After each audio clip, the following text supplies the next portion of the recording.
শুধুমাত্র রাস্তা অবরোধ করার জন্য ভাঙড়ের বিধায়ক নওশাদ সিদ্দিকী সহ 88 জনকে পুলিশি হেফাজতে রাখায় বিস্মিত কলকাতা হাইকোর্টের বিচারপতি জয়মাল্য বাগচি। নওশাদের জামিন চেয়ে কলকাতা হাইকোর্টের দ্বারস্থ হয়েছে আইএসএফ। গত 21শে জানুয়ারি ধর্মতলায় আইএসএফ এর প্রতিষ্ঠা দিবসের দিন পুলিশ এবং আইএসএফ কর্মীদের মধ্যে সংঘর্ষ হয়। তবে বিধায়কের আচরণীয় প্রশ্ন তুলেছে কলকাতা হাইকোর্টের বিচারপতি জয়মাল্য বাগচি বলেছেন, একজন নেতার এমন করা উচিত নয় যাতে আইন শৃঙ্খলায় সমস্যার সৃষ্টি হয়। এই বিষয়ে আরো বিস্তারিত জানবো, আমাদের সঙ্গে রয়েছে আমাদের প্রতিনিধি রাজীব। যেমনটা জানা যাচ্ছে যে আজ হাইকোর্টে নওশাদ সিদ্দিকীর জামিন মামলার শুনানি ছিল, সেখানে বিচারপতি কি জানালেন? জয়মাল্য বাগচি এবং বিচারপতি অজয় কুমার গুপ্তের ডিভিশন বেঞ্চে আজকে নওশাদ সিদ্দিকীর মামলার শুনানি ছিল এবং নওশাদ সিদ্দিকী সহ যারা গ্রেপ্তার হয়েছে আইএসএফ ইন্ডিয়ান সেকুলার ফ্রন্টের তাদের আবেদন করে মামলাটি হয়েছে। এবং মামলার যখন নওশাদের আইনজীবী ছিলেন বিকাশ রঞ্জন ভট্টাচার্য এবং তিনি পুরো মামলাটা তুলে ধরেন যে কেন তাকে বেআইনি ভাবে সরকার তাকে গ্রেপ্তার করেছে এবং রাস্তা অবরোধ করার জন্য তাকে গ্রেপ্তার করা হয়েছে, যেটা বিরোধীদের কোন রকম এখানে রাজনৈতিক কর্মকাণ্ডই করতে দিচ্ছে না সরকার।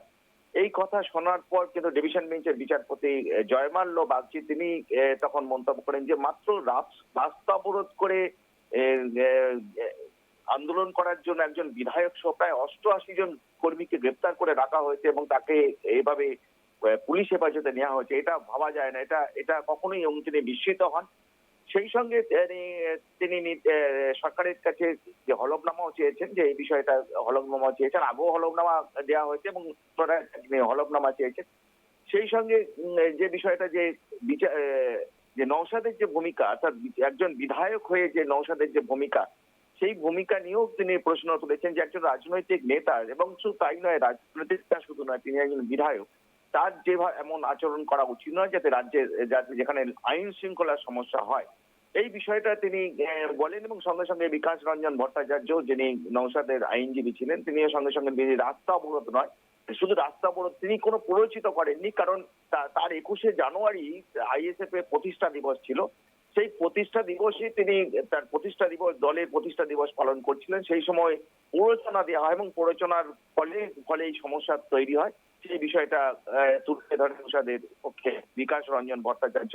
তবে বিচারপতি ডিভিশন বেঞ্চের বিচারপতি জয়মাল্য বাগচিকে বলতে শোনা যায় যে যেভাবে নওশাদকে গ্রেপ্তার করা হয়েছে এটা কখনোই কাম্য নয়, কারণ রাস্তা অবরোধ করে কোনো অবরোধ হওয়ার পর কোনো বিধায়ককে এতদিন ধরে আটকে প্রায় 1 মাস পেরিয়ে গেল, 32 দিন আটকে রাখা হবে, এটা ঠিক কাম্য নয়। জানো যে নওশাদকে এখনো পর্যন্ত তিনি জেল হেফাজতে রয়েছেন, বর্তমানে 28শে ফেব্রুয়ারি পর্যন্ত তার জেল হেফাজত রয়েছে। এই মামলার শুনানির পর বিচারপতি জয়মাল্য বাগচির ডিভিশন বেঞ্চ নির্দেশ দেন যে 1 মার্চ এই মামলা তিনি আবার শুনবেন, অর্থাৎ আজকের মতো হিয়ারিং শেষ। কিন্তু বিচারপতিরা যেটা বিস্মিত হন যে যেভাবে নওশাদকে এইভাবে রাস্তা অবরোধ করার জন্য যা আটকে রাখা হয়েছে এটা কখনোই মানা যায় না এবং বিস্মিত হন এবং তিনি নির্দেশ দেন যে 1 মার্চ তিনি আবার এই মামলা শুনবেন। অনেক ধন্যবাদ তোমায় আমাদের সঙ্গে থাকার জন্য।